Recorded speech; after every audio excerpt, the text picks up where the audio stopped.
Good afternoon, folks. How you doing? Well, I'm going to show you another one of my screw-ups because, like I say, I show the good and the bad. I use this Poly Shades, which is a polyurethane and stain combination. I really should not have used this stuff because it's impossible to hide the brush marks.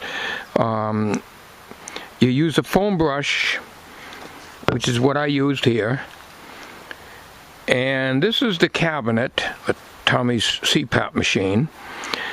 And I promised that I'll show you the finished product. There's only one coat on here.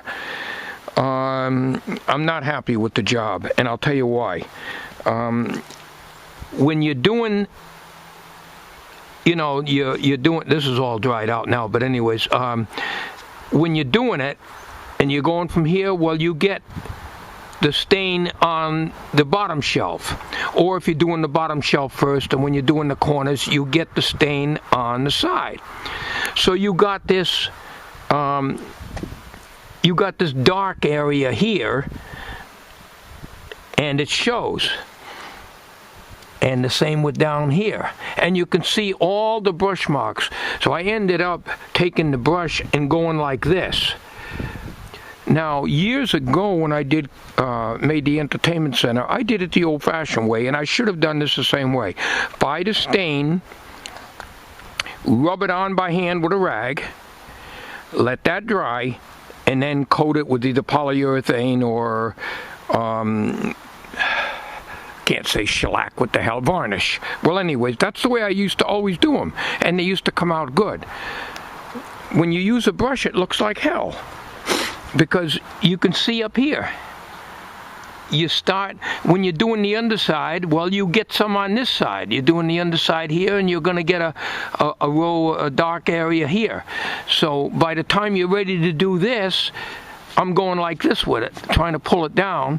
And, and then you get brush where you leave off and where you start. It's telling you to use a brush with this.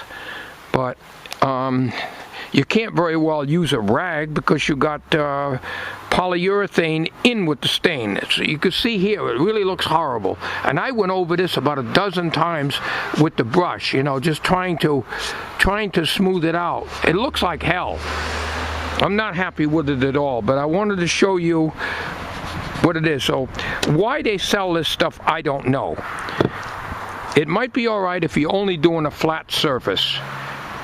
But if you're doing the inside of a cabinet like this, when you go to do the side or the top or whatever you're doing, you do this. Let's say you're doing the side first. You're doing the side, and you're going to get the stain on the shelf.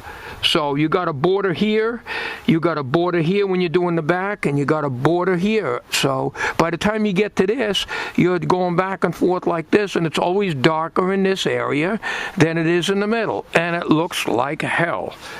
You can see that you can see the brush strokes. There's nothing I can do about that.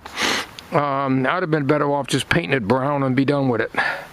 So that's for that reason. When I was doing antique radio restoration as a hobby years ago when I had my shop, I could never do cabinet work. I never could do cabinet work because it never would come out good. So I never attempted it. It was just too much. To each his own trade. So I wanted to show you that. So like I say, I learned my lesson not to use a stain and polyurethane combination all in one, because you cannot get a good finish with that.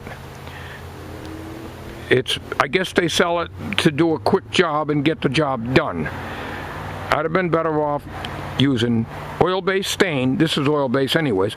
Use oil-based stain, let that dry 24 hours, and then varnish it or polyurethane afterwards, and it would have looked so much better. I'm not very happy with it, but I wanted to show you this. Everybody, when I was building this, wanted to see the finished product. Well, you saw the finish. You are seeing the finished product now, and well, that's it. Have a good day, and thank you for watching. It's no fun having to be short-changed below the belt. Ooh.